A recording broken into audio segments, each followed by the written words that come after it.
নমস্কার, আমি Shri সহস্রাস্ত্রী astro ফর্টেল motivation চ্যানেলে আপনাদের স্বাগত। এর আগের অনুষ্ঠানে আমি দেখিয়েছি লগ্ন কি, লগ্ন কিভাবে হয় বা লগ্ন থেকে আমরা কি পাই। কিন্তু আজকে অনুষ্ঠানটা হচ্ছে লগ্নের পরবর্তী ঘর অর্থাৎ সেকেন্ড হাউস। আমরা লগ্নকে ফার্স্ট হাউস ধরি, প্রথম ঘর। দ্বিতীয় ঘর হচ্ছে সেকেন্ড হাউস। আচ্ছা, দ্বিতীয় ঘর আমি কিভাবে ধরবো? না, লগ্ন যেখানে লং বলে লেখা আছে সেটাকে লগ্ন ধরছি। সেখান থেকে অ্যান্টি ক্লকওয়াইজ অর্থাৎ ঘড়ি কাঁটার বিপরীত দিকে যে ঘরটা আসছে লগ্নের পরে, সেই ঘরটা হচ্ছে দ্বিতীয় হাউস বা সেকেন্ড হাউস। সেখান থেকে আমরা কি পেতে পারি বা দ্বিতীয় হাউস আমাদের সম্পর্কে কি বলতে চাইছে সেটাই জানা দরকার। এখন দেখুন বন্ধু, দ্বিতীয় ঘর থেকে আমরা কি কি পেতে পারি। দ্বিতীয় ঘর থেকে প্রথমত হচ্ছে আমরা ধন সম্পদ।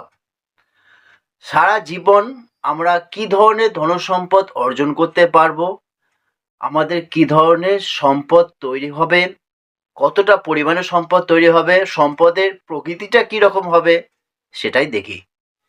শুধু সম্পদই নয়, ফিক্সড অ্যাসেটই নয়, তাছাড়া আমাদের জ্ঞান বুদ্ধিটা কি রকম হবে, আমাদের জ্ঞান সম্পদটা কি রকম হবে সেটাও আমরা ওখান থেকে পাবো। এছাড়াও এছাড়াও আমাদের কি ধরনের খাদ্যাভ্যাস, কি ধরনের রুচিসম্মত আমাদের জাতক জাতিকারা হবেন, তারা কি ধরনের জ্ঞান বুদ্ধি সম্পন্ন হবেন, সমস্ত কিছু ওই দ্বিতীয় হাউস থেকে আমরা পেয়ে যাব। এবার একটা জিনিস জানা দরকার আছে যে দ্বিতীয় হাউস থেকে আমরা যখন পাচ্ছি, তাহলে সবসময় কি পজিটিভ জিনিসটা আমি দ্বিতীয় হাউস সেকেন্ড হাউস থেকে পাবো? না, সবসময় পজিটিভটাই সেকেন্ড হাউস থেকে পাবো না। কেন পাবো না? না, সেকেন্ড হাউসটা হচ্ছে সপ্তম হাউসের অষ্টম ঘর। সেক্ষেত্রে কিছু কিছু নেগেটিভিটি আমরা সেখান থেকেও পাবো। যেমন পজিটিভিটি আছে সেকেন্ড হাউস থেকে, সেরকম কিছু নেগেটিভিটি আমরা পাবো। আজকে সেই সব নিয়েই আলোচনা এসেছি। ব্যাপারটা মন দিয়ে শুনুন, তখন বুঝতে পারবেন সেকেন্ড হাউস থেকে আমরা কি কি পাই বা আমার জাতক বা জাতিকারা কি ধরনের জিনিস পেতে পারে বা কি ধরনের জিনিস পেতে পারে না।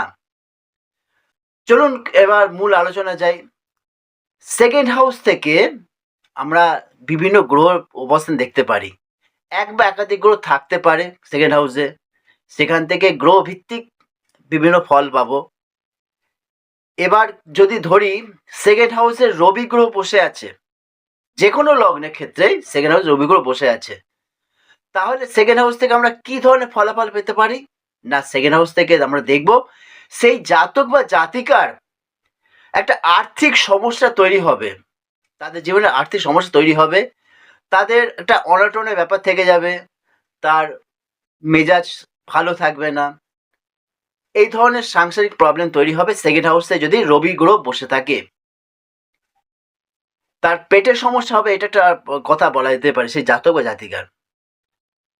এবার যদি সেকেন্ড হাউসে চন্দ্রমা বসে থাকে অর্থাৎ চন্দ্রগ্রহ যদি বসে থাকে, তাহলে সেই জাতক বা জাতিকার মুখের ভাষাটা খুব সুন্দর হবে, কথা বলার ভঙ্গিমা খুব ভালো, তাছাড়াও সেই জাতক বা জাতিকা দেখতে যথেষ্ট সুন্দর হবে।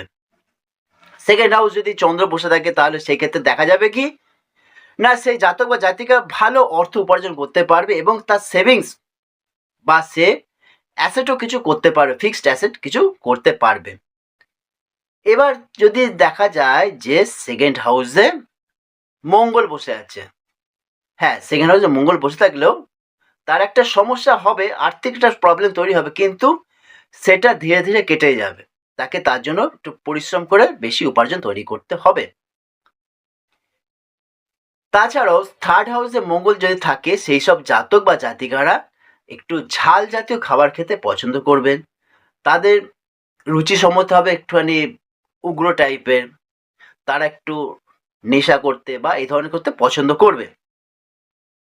এবার দেখা যাক যদি সেকেন্ড হাউসে বুধ গ্রহ অর্থাৎ বুধ গ্রহ যদি সেকেন্ড হাউসে বসে থাকে, তাহলে দেখা যাবে যে কি যে না, বুধের প্রভাবে সেই জাতক বা জাতিকার ভালো সম্পদ উপার্জন করতে পারছেন বা পারবেন। সেই ক্ষেত্রে কি হবে না, ওই জাতক বা জাতিকা জীবনে অনেক উন্নতি করতে পারবে। সেকেন্ড হাউসে বুধ যথেষ্ট সাকসেসফুল দেয় মানুষকে, তার জ্ঞান বুদ্ধি বিচার বিবেচনা যথেষ্ট ভালো থাকে। সুতরাং সেকেন্ড হাউসে বুধ আমাদের খুব ভালো প্রভাব দিয়ে থাকে। সেকেন্ড হাউসে যদি বৃহস্পতি থাকে, বৃহস্পতি গ্রহ, সেকেন্ড হাউসে বৃহস্পতি গ্রহ হয়ে থাকলে সেই জাতক বা জাতিকা যথেষ্ট জ্ঞানী হয়। এছাড়াও তার মধ্যে অনেক স্বাস্থ্য সম্বন্ধে জ্ঞান থাকে। সেই জাতক বা জাতিকার কথা বলা ভঙ্গিমা যথেষ্ট সুন্দর হয় এবং ওনার আধ্যাত্মিক চেতনা একটা আলাদা ধরনের থাকে। একটু অন্যান্য গ্রহের তুলনায় সেকেন্ড হাউসে বৃহস্পতি তাদের আধ্যাত্মিক চেতনাটা বেশি থাকে। তাছাড়া তারা যেটা কল্পনা করে সেটাকে তারা বাস্তবায়িত করতে পারে এবং তাদের মধ্যে সবসময় একটা কিছু ক্রিয়েটিভিটি মানসিকতা থাকে সেকেন্ড হাউস বৃহস্পতি থাকলে। সেকেন্ড হাউসে বৃহস্পতি থাকলে তারা মোটামুটিভাবে একটা অর্থ সঞ্চয় করতে পারে বা তারা একটা বাড়িঘর মোটামুটি করতে পারে। তবে সেকেন্ড হাউসে বৃহস্পতি থাকলে তাদের বাড়িঘরটা ছোটোর মধ্যে হয় কিন্তু খুব সুন্দর হয়, শৌখিন হয়। সেকেন্ড হাউসে বৃহস্পতি থাকলে সেই ধরনের জাতক জাতিকা একটা বয়স আফটার 40 ইয়ার্সের পর থেকে তারা নিরামিষ ভোজী হতে শুরু করেন। অর্থাৎ তাদের কাছে আমিষ খাবার আর ভালো লাগে না, তারা নিরামিষ খাওয়া পছন্দ করেন।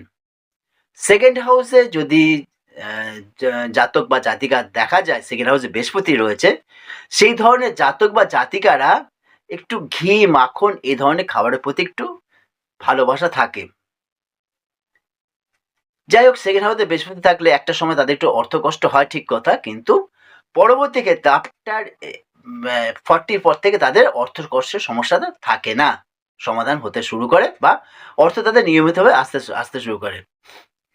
এবার যাই, সেকেন্ড হাউস যদি শুক্র গ্রহ থাকে, সেকেন্ড হাউস শুক্র গ্রহ থাকলে এই ধরনের জাতক বা জাতিকারা একটা বিশেষ ট্যালেন্ট তাদের মধ্যে থাকে। তারা বেশি সঙ্গীত পছন্দ করে বা ক্রিয়েটিভিটি তাদের কাছে খুব ভালো লাগে। তারা অভিনয় করতে পছন্দ করে, গান বাজনা পছন্দ করে, আর্টিস্টিক ব্যাপারটা তাদের মধ্যে খুব ভালো লাগে। তারা আর্টিস্টিক ব্যাপারটা করতেও পছন্দ করে সেকেন্ড হাউসে শুক্র যাদের আছে। এছাড়াও সেকেন্ড হাউসে শুক্র যথেষ্ট ধন সম্পদ অর্জন করতে পারে।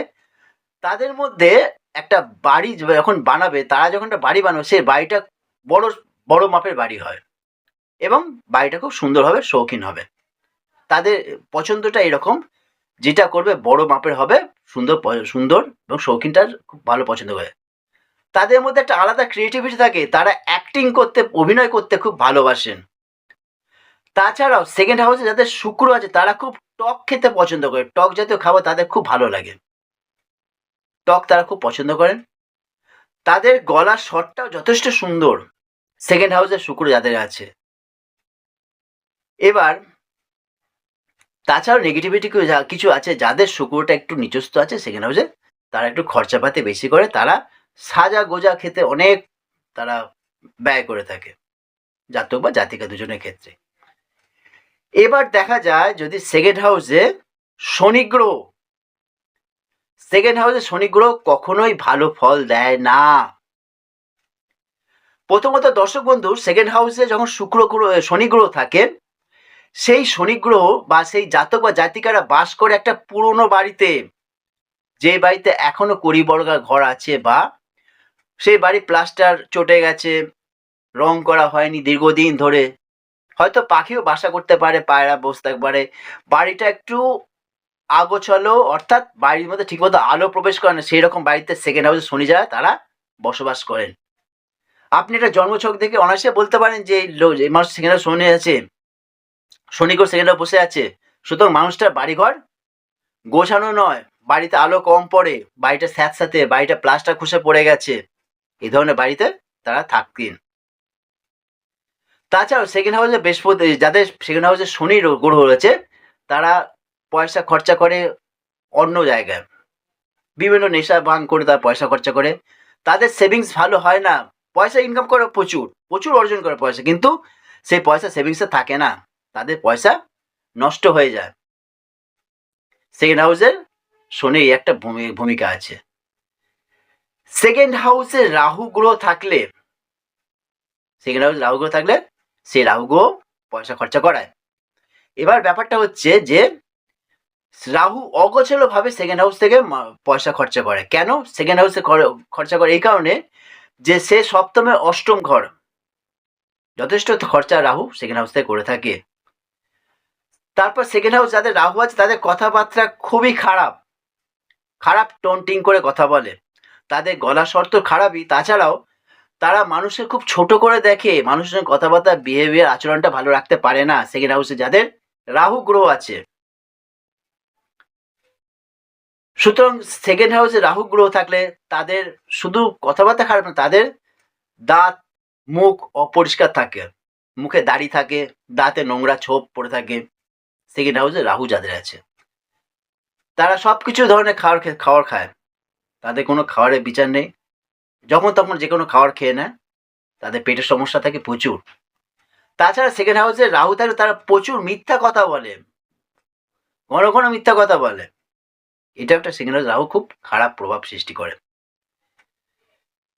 যাই হোক, সেকেন্ড হাউসে যদি আপনার কেতু গ্রহ থাকে, সেকেন্ড হাউসে কেতু গ্রহ থাকলে দেখা গেছে দর্শক বন্ধু যে সেকেন্ড হাউসে কেতু গ্রহ থাকলে সেই জাতক বা জাতিকা ছোটবেলা অনেক দেরিতে কথা বলতে শুরু করে, অনেক দেরিতে কথা বলতে শুরু করে, এমনকি তাদের মুখের কিছু একটা সমস্যা থাকে। সেকেন্ড হাউস কেতু থাকলে তাদের কিছু একটা সমস্যা থাকে, তাদের গলার সমস্যা থাকে, সেই কারণে তাদের কথা বলতে অনেক দেরি হয়। এটা খুব প্রমাণিত। সেকেন্ড হাউসে কেতু মানে সে প্রায় বছর 3-3.5 পরে সে কথা বলা শুরু করে। এটা একটা খুব বাস্তব ব্যাপার, এটা খুবই পরীক্ষিত। তাছাড়াও সেকেন্ড হাউসে কেতু থাকে তারা খুব কথা ঘুরিয়ে পেঁচিয়ে বলে, তারা পরিষ্কার কথা বলতে পারে না, যে কোনো জিনিসকে তারা খুব কৌশলের সাথে বলার চেষ্টা করে, কিন্তু বলতে গেলে তারা ফেঁসে যায়, তবুও তারা সেই কৌশলটা মেনটেন করার চেষ্টা করে। এটা হচ্ছে সেকেন্ড হাউসের কেতুর একটা গুণাগুণ। যাই হোক, এই তো সমস্ত গ্রহ 9টা গ্রহ তো জেনে নিলেন কি ধরনের কি সেকেন্ড হাউস থাকলে কি করে না করে। এবার একটা বড় প্রশ্নের ব্যাপার হলো যে সেকেন্ড হাউস যদি কোনো গ্রহই না থাকে, সেকেন্ড হাউস যদি ফাঁকা থাকে, সেকেন্ড হাউসটা যদি ফাঁকা থাকে কোনো গ্রহ না, তাহলে কি ধরনের জাতক জাতিকা হবে, বা তাদের গুণটা কিরকম হবে, বা তাদের নেগেটিভ ব্যাপারটা কিরকম হবে। যদি সেকেন্ড হাউসে কোনো গ্রহ না থাকে তাহলে দেখতে হবে সেই সেকেন্ড হাউস যেটা আছে, যে ঘরটা পড়ছে সেই ঘরের অধিপতি গ্রহকে, সেই অধিপতি গ্রহ ক্যারেক্টার সেই জাতক বা জাতিকা বহন করবে। যদি যদি আমার মেষ লগ্ন হয় তার সেকেন্ড হাউস বৃষ, সেই জাতক বা জাতিকা শুক্র গ্রহের ক্যারেক্টার বহন করবে। বা সেকেন্ড হাউস যদি আমার কর্কট রাশি হয়, তার সেকেন্ড হাউসটা হচ্ছে, যদি লগ্ন কর্কট রাশি হয় তাহলে সেকেন্ড হাউসটা হচ্ছে আমার সিংহ, তাহলে সেই জাতক বা জাতিকা সিংহ গ্রহের সিংহ গ্রহের না রবি গ্রহের যা ভূমিকা পালন করবে। এটা খুব সিম্পল। তাছাড়াও দেখা গেছে যে একটা গ্রহতে অর্থাৎ সেকেন্ড হাউসে 2টো বা 3টে গ্রহ বসে আছে, হতেই পারে 2টো বা 3টে গ্রহ বা 4টে গ্রহ থাকতেই পারে সেকেন্ড হাউসে। তাহলে সেখানে কি ধরনের জাতক জাতিকা হবে? হ্যাঁ, সেই ধরনের জাতক জাতিকা একটা মিক্সড বেসিস, অর্থাৎ তাদের মধ্যে 4টে গ্রহ বা 3টে গ্রহই গুণাগুণ থাকবে, কিন্তু কম বেশি কিছু একটা থাকবে, হেরফের থাকবে। কি করে কম বেশি হবে? না, যে গ্রহ যেরকম ডিগ্রি পাবে সেই গ্রহ তার উপর সেরকম প্রভাব বিস্তার করবে। হ্যাঁ, যদি যদি 2টো নেগেটিভ গ্রহ হয়, দুটোই বসে আছে কিন্তু 2টো নেগেটিভ গ্রহ, তাহলে তার কিছু সমস্যা তৈরি করবে। আর যদি 2টো পজিটিভ হয় তাহলে খুব ভালো রেজাল্ট দেবে সেই জাতক বা জাতিকাকে। এটা মাথায় রাখা দরকার আছে। পজিটিভ গ্রহ না নেগেটিভ গ্রহ সেটা আগে বিচার করতে হবে। কোন ঘরে বসে সেই ঘরটা কি সেই 2টো গ্রহ বা 3টে গ্রহের পক্ষে সাপোর্ট করছে, যদি করে ভালো রেজাল্ট পাবে। আর যদি সাপোর্ট না করে, হ্যাঁ রেজাল্ট পাবে, অবশ্যই পাবে, কিন্তু অনেকটা কম পাবে। তার ক্ষেত্রে ভালো হবেই, অবশ্যই ভালো হবে, কিন্তু অনেকটা কম রেজাল্ট পাবে। যাই হোক, এইরকমভাবে সেকেন্ড হাউসটাকে পুরোপুরিভাবে যদি আমরা পজিটিভিটি নিই তাতেও হবে না, কেননা সেকেন্ড হাউস হচ্ছে আপনার জন্মছকের সপ্তমের অষ্টম। আমরা অষ্টম ঘরকে সবসময় দুস্থান বলি, অষ্টম ঘরকে আমরা খারাপ বলি, বা এর নেগেটিভ প্রভাবটা অষ্টম ঘর থেকে দেয়। সেই ক্ষেত্রেও আমার সেকেন্ড হাউসটা নেগেটিভ কিছু প্রভাব পাবে। কি নেগেটিভ প্রভাব? না, যেই গ্রহের ঘর বা যেই গ্রহ বসে আছে তার কিছু নেগেটিভিটি ওখান থেকে আসবে। তবে যদি সেটা সেকেন্ড হাউসে বসে থাকে, যদি ভালো ডিগ্রি নিয়ে বসে থাকে, ভালো নক্ষত্রে বসে থাকে, তাহলে নেগেটিভিটি কিছুটা কম পাবে। আর যদি খারাপ নক্ষত্রে বসে আর শত্রু নক্ষত্রে বসে থাকে তাহলে নেগেটিভিটি একটু বেশি পাবে। তবে কম বেশি মিলিয়ে একটা ব্যালেন্সের ব্যাপার থেকে যাবে সেকেন্ড হাউসের ক্ষেত্রে। এইভাবে সমস্ত কিছু বুঝতে হবে। আজকে সেকেন্ড হাউস বললাম, এর পরের দিন বলবো থার্ড হাউস, ফোর্থ হাউস, এইভাবে সিরিজটা চলতে শুরু করবে। সুতরাং প্রতিটা ভিডিও খুব ভালোভাবে ফলো করবেন। যারা দেখছেন তারা জ্যোতিষটাকে খুব ভালোভাবে বোঝার চেষ্টা করুন, খুব সাধারণভাবে নেওয়ার চেষ্টা করুন, খুব বেশি মাথায় নেবেন, সাধারণভাবে জিনিসটা বোঝার চেষ্টা করুন, তবে বুঝতে পারবেন। ব্যাপারটা জটিলভাবে নেবেন না। এছাড়াও যারা জ্যোতিষ শিখছেন তারা তো বুঝতে পারছেন, আরও ডিটেলসে বোঝার চেষ্টা করুন, খুব সাধারণভাবে জিনিসটা বোঝার চেষ্টা করুন। যাই হোক, বলতে গেলে এরপরে অনেক কিছু বলতে হবে, বলার তো শেষ নেই। আমার ফোন নাম্বারটা স্ক্রিনে দেওয়া আছে, দেখে নেবেন। এখান থেকে দরকার করলে ফোন করে নেবেন। তাছাড়া এই চ্যানেলটা সাবস্ক্রাইব তো করবেনই, লাইক শেয়ার অবশ্যই করবেন। বিশেষ করে কমেন্টস করবেন যে আপনারা কী ধরনের প্রোগ্রাম চাইছেন, সেটা নিয়ে আলোচনা করব, আরও দীর্ঘভাবে আলোচনা করতে পারবো। আমার নিজস্ব চেম্বার আছে উত্তর 24 পরগনা টিটাগড়ে, আর হুগলিতে আছে চুঁচুড়ায়। ফোন করে অবশ্যই যোগাযোগ করে নেবেন এবং আপনারা আমার সহযোগিতা পেয়ে যাবেন। আমি সবসময় সহযোগিতা করার জন্য বসে আছি। যাই হোক, এই বলে অনুষ্ঠান শেষ করছি। নমস্কার।